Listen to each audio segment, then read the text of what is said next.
မင်္ဂလာပါကျောင်းပြင်ပမူလတန်းပညာရေးအင်္ဂလိပ်စာ level 1နဲ့ level 2စာသင်သားကိုင်စာအုပ်များကိုလေ့လာဆွေးနွေးပြောကြားသွားမှာဖြစ်ပါတယ်ပထမဦးဆုံး level 1ရဲ့ပထမနှစ်ဝက်ပထမပိုင်းကာလသင်ခန်းစာများကိုအရင်လေ့လာဆွေးနွေးသွားမှာဖြစ်ပါတယ်အင်္ဂလိပ်စာစာသင်သားကိုင်စာအုပ်များကိုကြိုတင်လေ့လာထားခြင်းအပြင်သင်ပြတဲ့ဆရာဆရာမများဟာစာအုပ်မှာပါတဲ့အကြောင်းအရာတွေကိုကောင်းစွာသိရှိလာမယ်။နောက်ကလေးတွေအတွက်ဝေါဟာရစကားလုံးတွေကိုလည်းအတန်ထွက်နဲ့အဓိပ္ပာယ်မှန်ကန်စွာရွတ်ဖတ်တတ်ဖို့ပြင်ဆင်ပြီးသားဖြစ်ပါမယ်။သင်ခန်းစာအလိုက်အခက်အခဲရှိတဲ့အကြောင်းအရာနဲ့သင်ယူမှုလုပ်ငန်းများ activities တွေကို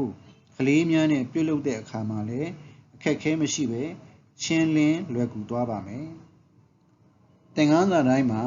သင်စာနဲ့ကလေးများလေ့ကျင့်မဲ့လုပ်ငန်း activities ပါရှိတယ်ဆိုတာကိုလည်းသိရှိထားရပါမယ်။ unit အလိုက်ဝေါဟာရစကားလုံးအသစ်တွေစကားစုတွေဝေကြအသစ်တွေကိုသင်စာမှာကလေးတွေကိုသင်ကြားနည်းအဆင့်ဆင့်အတိုင်းစွမ်းရည်၄မျိုး 4 skills ကျွမ်းကျင်အောင်သင်ကြားပေးမှပဲ activities များကိုမှန်ကန်စွာဆောင်ရွက်နိုင်မှာဖြစ်ပါတယ်။ဒါကြောင့်သင်ကြားသင်ယူမှုလုပ်ငန်းများအတွက်သင်ခန်းစာအလိုက်အကြောင်းအရာများကိုသိရှိပြီးတော့အခက်အခဲများမရှိစေရန် level အလိုက် textbook တွေကိုလေ့လာရခြင်းပဲဖြစ်ပါတယ်။ပထမဦးဆုံးပညာသင်နှစ်ရဲ့ပထမနှစ်ဝက်ပထမပိုင်းရက်ပေါင်း60အတွက် level 1ပထမဆင့်မှာ unit 1ကနေပြီး unit 8အထိသင်ခန်းစာများကိုလေ့လာသွားကြည့်ပါမယ်။ level 1ရဲ့အင်္ဂလိပ်စာ unit 1မှာသင်ခန်းစာခေါင်းစဉ်ကတော့ The English Alphabet ဖြစ်ပါတယ်။ကျောင်းသားတွေအင်္ဂလိပ်အခရာကို26လုံးစလုံးမှတ်မိပြီးတော့ရွတ်ဆိုတတ်ဖို့နဲ့စနစ်တကျရေးဆွဲနည်းမှန်ကန်စွာရေးတတ်ဖို့ရည်ရွယ်ပြီးသင်ကြားပေးသွားရမှာဖြစ်ပါတယ်။အင်္ဂလိပ်စာမိတ်ဆက်အကြောင်းဆွေးနွေးပြောကြားသွားတော့ကအင်္ဂလိပ်ဘီအခရာတွေစာလုံးအကြီးစာလုံးအသေးပုံနှိပ်စာလုံးလက်ရေးစာလုံးတွေကိုဘယ်လိုသင်ရမယ်ဆိုတာအသေးစိတ်ထည့်သွင်းပြောကြားသွားပြီးဖြစ်ပါတယ်။ရှေးဥစွာဒီ unit 1မှာအင်္ဂလိပ်ဘီအခရာတွေကိုမသင်ကြားမီကျောင်းသားတွေကိုအင်္ဂလိပ်စာဘီ26လုံးရဲ့အမည်များကိုရင်းနှီးသွားအောင် ABCD The English Alphabet Song ကိုနားထောင်စီပြီးတော့နောက်ကနေလိုက်ဆိုစေမယ်။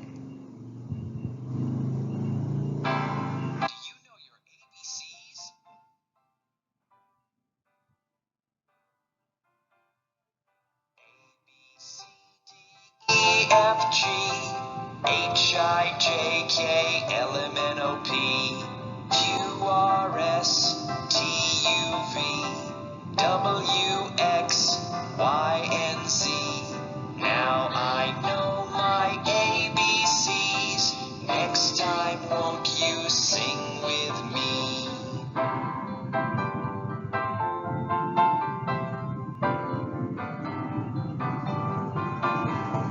A B C D E F G H I J K L M N O P Q R S T U V W X Y and Z. Now I know my ABCs. 26 letters from A to Z. 26 letters from A to Z. ဆက်လက်ပြီးတော့ The English Alphabet Rhyme with Myanmar Words A ant ပရွက်စိတ်ကွယ်ကျောင်းပြေးသူကိုကိုက်လိုက်မယ် B ball ဘောလုံးလေးလူလေးကံဖို့ပေး C cup ဂိုင်းပကံနွားနို့ပူပူထက်တော့ရန်အစရှိတဲ့ပုံနှိပ်စာအုပ်မှာပါတဲ့တေးကဗျာတွေကိုရွတ်ဆိုစေပါမယ် ပြီးတော့ပုံနှိပ်စာအုပ်မှာပါတဲ့ A apple B ball C cat စတဲ့အင်္ဂလိပ် B အခရာနဲ့စပြီးရေးထားတဲ့စကားလုံးများရဲ့အတန်ထွက်တွေကိုပုံနှိပ်စာအုပ်မှာပါတဲ့ရုပ်ပုံကိုကြည့်ပြီးတော့ရွတ်ဆိုစေပါမယ်ရွတ်ဆိုမှုတွေအကြိမ်များလာတာနဲ့အလျောက် B အခရာအမည်နဲ့အဲ့ဒီ B အခရာတွေနဲ့စရေးတဲ့စကားလုံးတွေရဲ့အတန်ထွက်နဲ့အဓိပ္ပာယ်တွေကိုနားရင်ပြီးသားရင်းနေပြီးသားဖြစ်သွားပါမယ်ပြီးတော့အတန်ထွက်မှတ်တတ်တဲ့ B အခရာများဖြစ်တဲ့ F H L M N R S W X Z စတဲ့ B များရဲ့အတန်ထွက်ကိုမှန်အောင်ဂရုစိုက်ဖို့လိုအပ်ပါတယ်B အခရာနဲ့စတဲ့စာလုံးတွေဖြစ်တဲ့ I R O N iron VIOLIN violin xylophone feather quill onion shirt စတဲ့စာလုံးများရဲ့အတန်ထွက်များကိုလည်းမှန်အောင်အတန်ထွက်ဖို့သတိပြုလေ့ကျင့်ပေးရပါမယ်အင်္ဂလိပ်စာ B အခရာအဖတ်သင်ကြားနည်းမှာ6လုံးစီသင်ကြားသွားဖို့အင်္ဂလိပ်စာမိတ်ဆက်မှာသိရှိခဲ့ပြီးဖြစ်တဲ့အတွက်သင်ထောက်ကူတွေကိုသုံးပြီးတော့သင်ကြားနည်းစဉ်အစဉ်စဉ်အတိုင်းမှန်အောင်သင်ကြားသွားဖို့လိုအပ်ပါမယ်။ B အခရာအရေးသင်ကြားနည်းမှာလည်းအင်္ဂလိပ်စာမိတ်ဆက်မှာပြောခဲ့တဲ့အတိုင်းသတ်မှတ်သင်ကြားနည်းများအတိုင်းအစဉ်စဉ်မှန်အောင်သင်ကြားပေးဖို့လိုအပ်ပါမယ်။သင်စာတွေပြီးတော့ activities တွေကိုလုပ်ဆောင်စေတဲ့အခါမှာလေ့ကျင့်ခန်းလုပ်ငန်းလမ်းညွှန်မှာပါတဲ့ညွှန်ကြားချက်တွေကိုအင်္ဂလိပ်လိုနားရင်အောင်ဖတ်ပြပြီးမြန်မာလိုအဓိပ္ပာယ်သဘောပေါက်နားလည်အောင်ဖတ်ပြရှင်းပြပြီးမှလေ့ကျင့်ခန်းကိုဆောင်ရွက်စေရပါမယ်။ Listening and speaking အနာအကြားအပြောအဆိုသင်ခန်းစာတွေကိုသင်ပြီးတိုင်း listening and speaking skills နဲ့ဆိုင်တဲ့ activities တွေကိုဆောင်ရွက်သွားဖို့လိုပါတယ်။ပြီးတော့မှ reading and writing skill အဖတ်အရေးကျွမ်းကျင်မှုအတွက်သင်စာတွေကိုဆက်ပြီးသင်ကြားပြီးတော့သူနဲ့သက်ဆိုင်တဲ့ activities တွေကိုဆက်လက်လုပ်ဆောင်သွားရမှာဖြစ်ပါတယ်။ activities တွေကိုမဆောင်ရွက်မီမှာ unit အလိုက်ဆရာဆရာမတွေလုပ်ဆောင်ရမယ့်အချက်တွေကိုသင်တန်းလက်စွဲမှာအရင်ဖတ်ရှုလေ့လာပြီးမှဆောင်ရွက်သွားဖို့လိုအပ်ပါတယ်။ Activity 1 Listening skills လေ့ကျင့်ခန်းနံပါတ် A နဲ့နံပါတ် B မှာဆရာဖတ်ပြတဲ့အင်္ဂလိပ်အခရာ5လုံးကိုဝိုင်းပြဖို့ပဲဖြစ်ပါတယ်။ Activity 2 Reading skill လေ့ကျင့်ခန်းမှာကလေးတွေကိုယ်တိုင်အခရာအကြီးအသေးကိုမှန်အောင်ရှင်သွဲပေးဖို့မှာဖြစ်ပါတယ်။ Activity 3 မှာအခရာတွေကိုအစဉ်လိုက်ဖတ်ပြီးရေးဆွဲရပါမယ်။ရေးဆွဲမှုမှန်မှလည်းရုပ်ပုံအမှန်ရပါမယ်။ Activity 4နဲ့ number 5မှာ Speaking and writing skill လေ့ကျင့်ခန်းဖြစ်ပြီးတော့စာလုံးနဲ့ရုပ်ပုံကိုအတန်ထွက်ဆိုပြီးအခရာတွေကိုမှန်အောင်ရေးရမယ်အရေးလေ့ကျင့်ခန်းဖြစ်တယ်။ Activity 6A နဲ့ B မှာ writing skill လေ့ကျင့်တာဖြစ်တယ်။လက်ရေးစာလုံးတွေနဲ့မှန်အောင်ရေးသွားဖို့ကလေးတွေကိုပြောဆိုရမှာဖြစ်ပါတယ်။ Unit 2မှာအင်္ဂလိပ်ကဏ္ဍ1 to 10အထိရွတ်ဆိုတတ်ဖို့နဲ့စနစ်တကျရေးတတ်ဖို့နေ့စဉ်ဘဝမှာအသုံးပြုသွားတတ်ဖို့လေ့ကျင့်သင်ကြားပေးသွားမှာဖြစ်ပါတယ်။အင်္ဂလိပ်ကဏ္ဍ1 to 10အထိရေးထားတဲ့နံရံကပ်ပိုစတာ1 to 10အထိအင်္ဂလိပ်ကဏ္ဍကပ်ပြားတွေကဏ္ဍအရေးအတွက်တွေကိုဖော်ပြတဲ့ရုပ်ပုံကပ်ပြားတွေကိုအသုံးပြုပြီးတော့ပထမဦးဆုံးအင်္ဂလိပ်ကဏ္ဍ1 to 5အထိရွတ်ဆိုတတ်ဖို့သင်ကြားနည်းတွေနောက်တတ်မြောက်မှုစစ်ဆေးတဲ့အစီအစဉ်တွေကိုအင်္ဂလိပ်စာမိတ်ဆက်မှာဆွေးနွေးမှာကြားခဲ့တဲ့အတိုင်းသင်သွားဖို့နဲ့1ကနေ10အထိသင်ကြားပြီးတဲ့အခါမှာဆောင်ရွက်ရမယ့်လုပ်ငန်းစဉ်တွေကိုအင်္ဂလိပ်စာမိတ်ဆက်မှာလည်းပြောပြခဲ့တဲ့အတိုင်းလက်တွေ့ဆောင်ရွက်သွားဖို့ပဲဖြစ်ပါတယ်။ပုံနှိပ်စာအုပ်မှာပါတဲ့1 2 3 point to the door 3 4 5 point to the floor စတဲ့ ကဗျာတွေကိုကျောင်းသားတွေရွတ်ဆိုတတ်အောင်လေ့ကျင့်ပေးရမှာဖြစ်ပါတယ်အင်္ဂလိပ်ကဏ္ဍ1 to 10 ထိရေးသားနည်းပြတဲ့နာယကပိုစတာကိုသုံးပြီးတော့ရေးသားနည်းစနစ်တကျရေးတတ်ဖို့အတွက်သင်ကြားနည်းကိုအင်္ဂလိပ်စာမိတ်ဆက်မှာဆွေးနွေးပြောကြားခဲ့တဲ့အတိုင်းဆောင်ရွက်သွားဖို့လိုအပ်ပါမယ်သင်ကြားရေးပြီးတဲ့နောက်မှာ Activity 1 Listening Skill လေ့ကျင့်ခန်းအတွက်ဆရာဖတ်ပြတဲ့ကိန်းဂဏန်း5ခုကိုဝိုင်းပြဖို့ပဲဖြစ်ပါတယ် Activity 2 Speaking and Writing Skill လေ့ကျင့်ခန်းအတွက်ရုပ်ပုံအရေးအတွက်ကိုအင်္ဂလိပ်လိုအတန်ထွက်ရေးတွက်ပြီးတော့အင်္ဂလိပ်ကဏ္ဍအမှန်ကိုရေးပြဖို့ဖြစ်ပါတယ် Activity 3 Reading Skill လေ့ကျင့်ခန်းမှာအင်္ဂလိပ်ကဏ္ဍကိုဖတ်ပြီးတော့အတိုက်ထဲမှာရှိတဲ့ငှက်ဥအရေးအတွက်ကိုကြည့်ပြီးမှန်အောင်ရှင်သွဲဖို့ဖြစ်ပါတယ် Activity 4 level Reading Skill ဖြစ်ပြီးတော့ဖုန်းနံပါတ်တွေကိုအင်္ဂလိပ်လိုမှန်အောင်ဖတ်ပြဖို့ဖြစ်ပါတယ် Activities 5 မှာတိရစ္ဆာန်တစ်ကောင်ချင်းရဲ့ကွက်လက်ဖြစ်နေတဲ့နေရာနဲ့ကြောကုန်းတွေမှာအမှတ်စဉ်တွေမှန်အောင်ရေးတတ်ပေးဖို့ဖြစ်ပါတယ် Writing Skill အတွက်လေ့ကျင့်တဲ့လေ့ကျင့်ခန်းပဲဖြစ်ပါတယ်ပြီးတော့ Unit 3 ကိုဆက်ပြီးလေ့လာကြည့်ပါမယ် Unit 3 မှာ A and လို့ခေါ်တဲ့အနည်းကိန်းနံတွေရဲ့ရှေ့မှာထားပြီးသုံးနှုန်းတဲ့နှံညွှန်းစကားလုံးကိုမှန်ကန်စွာကလေးတွေသုံးတော့တတ်ဖို့လေ့လာသွားဖို့လိုပါတယ် A book a bag a cup a pencil a chair စတဲ့ A နောက်ကလိုက်တဲ့နာမ်များရဲ့အတန်ထွက်ကိုလေ့လာစေပါမယ်ပြီးရင် an egg an apple an umbrella an orange an elephant an ice cream စတဲ့စကားလုံးတွေကိုဖတ်ကြည့်ပြီးတော့ an နောက်ကလိုက်တဲ့နာမ်တွေရဲ့အတန်ထွက်တွေကိုလေ့လာစေပါမယ် A နောက်ကလိုက်တဲ့နာမ်နဲ့ N နောက်ကလိုက်တဲ့နာမ်တွေရဲ့အတန်ထွက်နှမျိုးခြားနားမှုကိုကလေးတွေကိုမေးမြန်းကြည့်ပါမယ်နောက်ဆုံးမှာ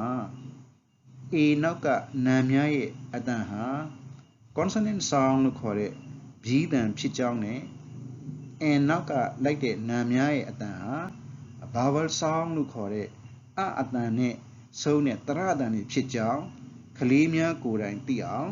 ရှင်းလင်းပြောပြသွားဖို့လိုပါမယ်သင်စာတွေသင်ကြားပြီးတဲ့အခါမှာ activities တွေကိုဆောင်ရွက်သွားဖို့လိုပါမယ် activity 1 listening skills လေ့ကျင့်ခန်းအတွက်ဆရာကမှန်တာကိုဖတ်ပြပြီးတော့ကျောင်းသားတွေကဆရာဖတ်ပြတာကိုသေချာစွာနားထောင်ပြီးအဖြေမှန်ကိုဝိုင်းဖို့ဖြစ်ပါတယ် activity 2 speaking skills လေ့ကျင့်ခန်းအတွက်ရုပ်ပုံကိုကြည့်ပြီးတော့ A ဒါမှမဟုတ် N ထည့်ပြီးမှန်အောင်ကလေးတွေရွတ်ဆိုဖို့ဖြစ်ပါတယ် Activity 3 Reading Skill လေ့ကျင့်ခန်းအတွက်ပေးထားတဲ့စကားလုံးကိုအတန်ထွက်ဖတ်ပြပြီးတော့ပန်းပွင့်ပုံကွက်လက်နေရာမှာ A နဲ့တွဲသုံးတဲ့စကားလုံးတွေဖြည့်ပြီးတော့အိမ်ပုံကွက်လက်နေရာမှာ N နဲ့တွဲသုံးတဲ့စကားလုံးတွေကိုရွေးချယ်ပြီးမှန်အောင်ဖြည့်ရဖို့ပဲဖြစ်ပါတယ် Activity 4 Writing Skills လေ့ကျင့်ခန်းအတွက်ရုပ်ပုံတွေကိုကြည့်ပြီးတော့ A သို့မဟုတ် N ထည့်ပြီးမှန်အောင်ရွတ်ဆိုပြစေပြီးမှစာလုံးပေါင်းမှန်အောင်နံပါတ်1မှာပြထားတဲ့နမူနာအတိုင်းရေးဖို့ဖြစ်ပါတယ် Unit 4 မှာ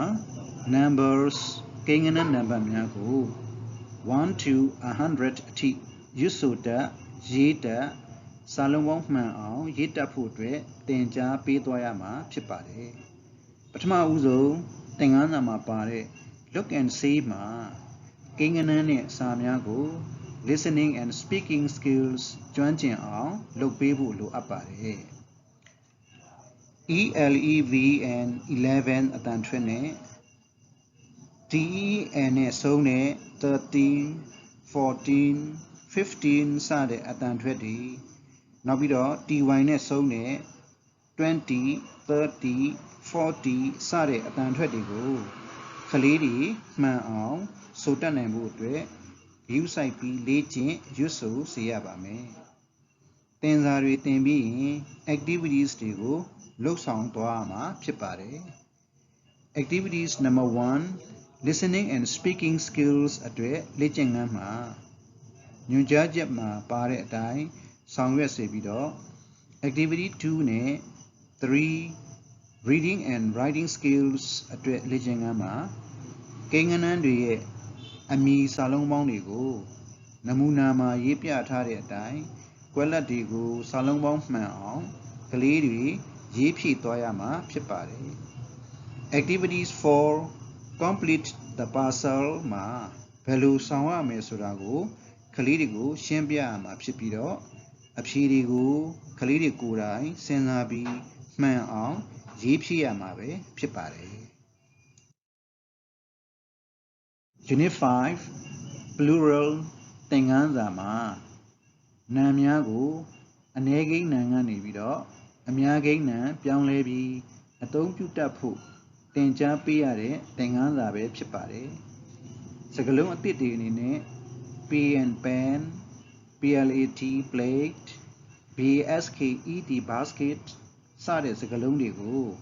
ရုပ်ပုံတွေပြပြီးတော့အတန်ထွက်နဲ့အဓိပ္ပာယ်တွေသိအောင်လေ့ကျင့်သင်ကြားပေးရပါမယ်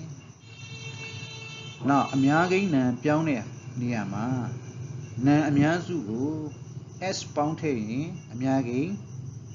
ဖြစ်ပါတယ်။ဥပမာအားဖြင့်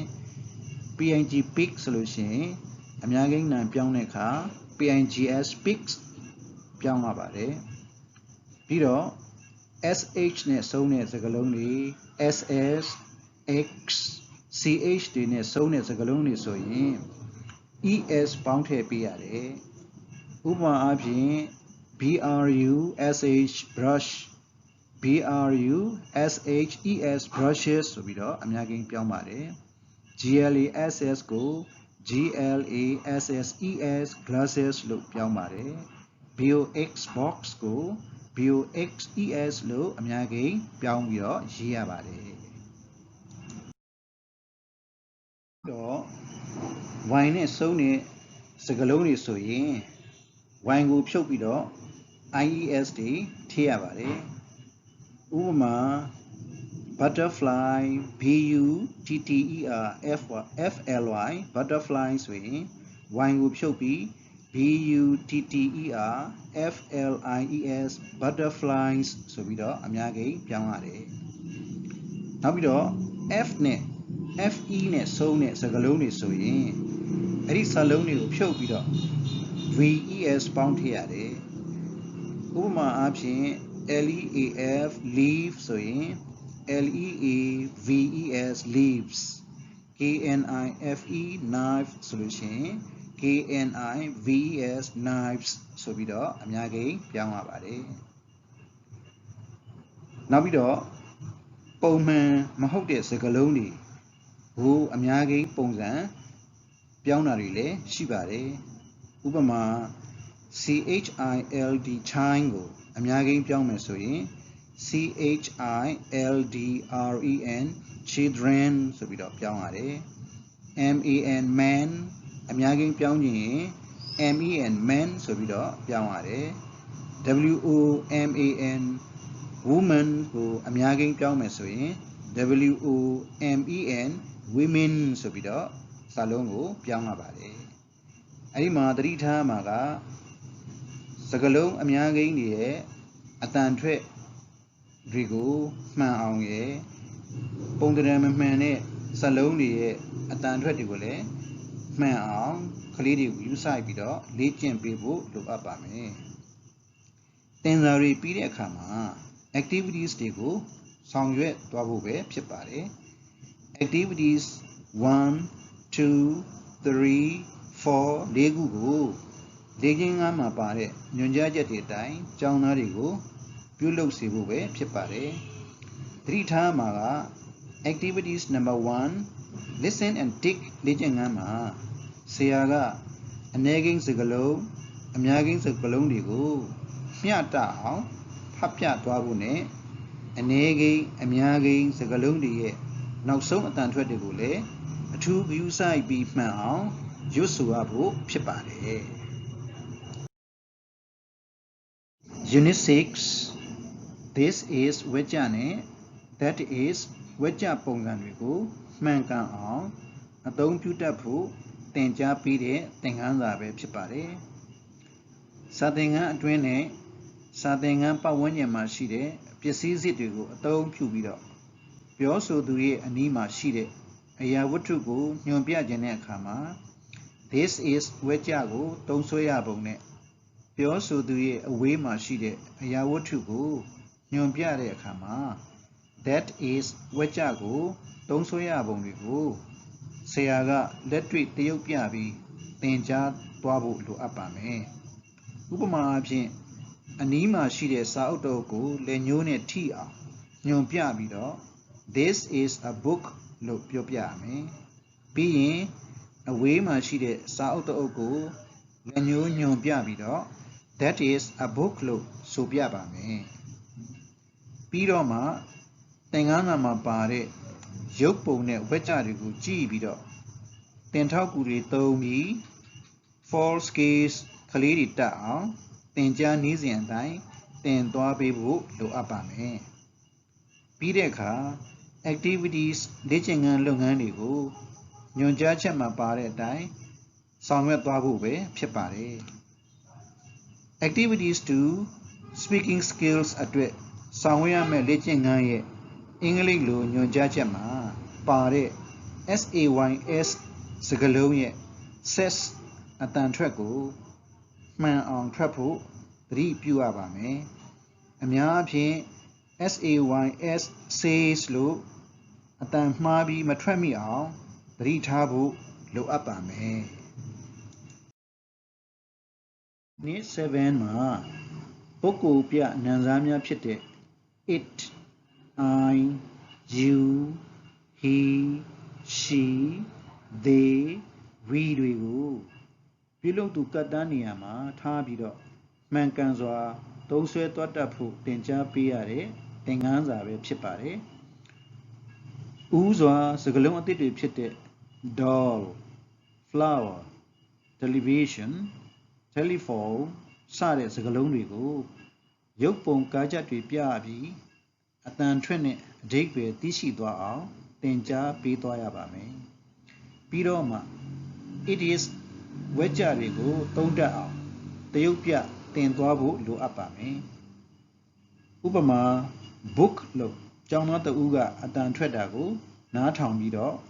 နောက်တစ်ယောက်က it is a book လို့ဝကြကိုပြောစေပါမယ်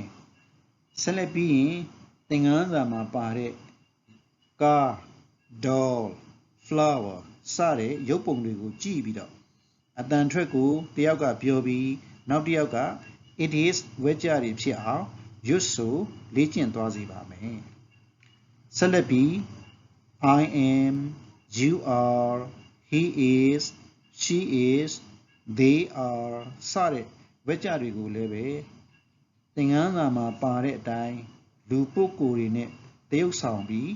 listening and speaking skills ရရှိအောင်ဥစွာလေ့ကျင့်ဆောင်ရွက်သွားရပါမယ်ပြောသူနာမ်စာ I, we နားထောင်သူနာမ်စာ you ပြောဆိုခံရသူနာမ်စာ he, she, they, it စတဲ့နာမ်စာများသုံးစွဲပုံကိုလည်းကလေးတွေနားလည်အောင်တရုပ်ပြပြီးသင်ပြသွားဖို့လိုပါမယ်သင်စာပြီးရင် activities တွေကိုဆောင်ရွက်တဲ့အခါမှာသင်တန်းလက်စွဲကိုဥစွာလေ့လာဖတ်ရှုပြီးတော့မှနံပါတ်အလိုက်ဆောင်ရွက်ရမယ့်အချက်တွေကိုလမ်းညွှန်ချက်အတိုင်းဆောင်ရွက်သွားရမှာဖြစ်ပါတယ် activities number 1မှာဆရာက unit 1ကနေ unit 6အထိသင်ပြီးခဲ့တဲ့စကားလုံးတွေထဲက9လုံးကိုရွတ်ပြရမှာဖြစ်ပါတယ် activities 2မှာရနိုင်သမျှဝကြတွေကိုမှန်အောင်ရွတ်ဆိုပြပြီးတော့မှရုပ်ပုံနဲ့ရှင်သွဲပေးဖို့ကလေးတွေကိုတေချာစွာပြောဆိုဆောင်ရွက်စေရပါမယ် activities 7နဲ့12မှာ we you they နံစားတွေကိုအထူးဂရုပြုပြီးတော့မှန်အောင်ရွေးပြီးလေ့ကျင့်ခန်းတွေကိုဆောင်ရွက်သွားဖို့လိုအပ်ပါမယ်ဥပမာအနေနဲ့ activity number 12က number 1မှာရုပ်ပုံကိုကြည့်ရင်ကြောင်လေးနှစ်ကောင်ကသူတို့ကိုယ်ကိုပဲပြောတာဖြစ်တဲ့အတွက်ကြောင့် we are cats လို့ဖြေရမှာပဲဖြစ်တယ် number 2မှာဆိုလို့ရှိရင်ကြောင်လေးတစ်ကောင်ကကလေးငယ်နှစ်ယောက်ကိုပြောတာဖြစ်တဲ့အတွက်ကြောင့် you are children လို့ဖြေရပါမယ် number 3မှာကောင်လေးနှစ်ယောက်ကိုညွန်ပြပြီးကြောင်လေးတစ်ကောင်ကနောက်ကြောင်တစ်ကောင်ကိုပြောပြတာဖြစ်လို့ they are boys လို့ဖြေမှာပဲမှန်မယ်ဆိုတာသတိထားရပါမယ် Unit 8မှာ HAS has HAV have ကိုမှန်ကန်စွာသုံးတတ်ဖို့သင်ကြားပေးသွားရမှာဖြစ်ပါတယ်ရှေးဥစွာစကားလုံးအသစ်များဖြစ်တဲ့ kite boat pot TVs lamp စတဲ့စကားလုံးတွေကိုရုပ်ပုံများပြပြီးအတန်ထွက်တဲ့အဓိပ္ပာယ်များသိရှိအောင်သင်ကြားပေးသွားရပါမယ်ပြီးရင် I we they နံစားများနဲ့ HAVE have သုံးစွဲရကြောင်းရယ် he she နံစားများနဲ့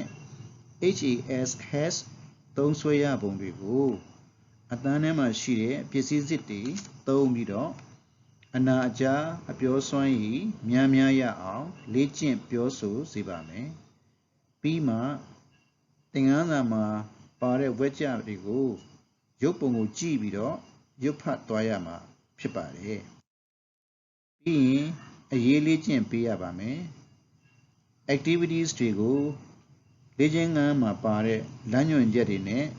သင်တန်းလက်စွဲမှာပါတဲ့ဆောင်ရွက်ရမယ့်အချက်တွေအတိုင်း for skills ဖွံ့ဖြိုးဖို့အတွက်လုပ်ငန်းတွေကိုကလေးတွေကိုယ်တိုင်ဆောင်ရွက်သွားစေရပါမယ် Activity number 1 listening skills လေ့ကျင့်ခန်းအတွက်ကလေးတွေနားထောင်ရမယ့်စာကြောင်းတွေကိုသင်တန်းလက်စွဲစာအုပ်ထဲမှာဆရာကကြည့်ပြီးတော့ဝက်ကြတစ်ကြောင်းချင်းဖတ်ပြသွားရမှာဖြစ်ပါတယ်ကလေးတွေကဆရာဖတ်ပြတာကိုသေချာစွာနားထောင်ပြီးတော့လေ့ကျင့်ခန်းမှာ HAVE have သို့မဟုတ်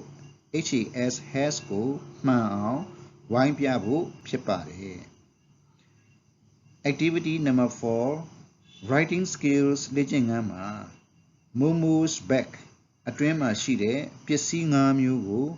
သေချာစွာကြည့်ပြီးဝက်ကြစာကြောင်း၅ကြောင်းကိုမှန်အောင်ရေးရမှာဖြစ်ပါတယ်အခုလေ့လာဆွေးနွေးပြောကြားသွားတဲ့ level 1 အင်္ဂလိပ်စာသင်သားကိုင်စာအုပ်ကသင်ခန်းစာ unit 1ကနေ unit 8အထိသင်စာနဲ့ activities လုပ်ငန်းများဆိုင်ရာအကြောင်းအရာများဟာစာသင်နှစ်တစ်နှစ်က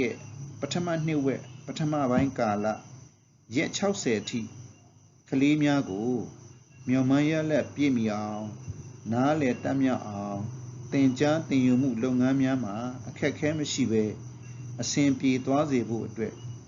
unit အလိုက်လိုအပ်တာတွေကိုကြိုတင်သိရှိနိုင်အောင်လေ့လာဆွေးနွေး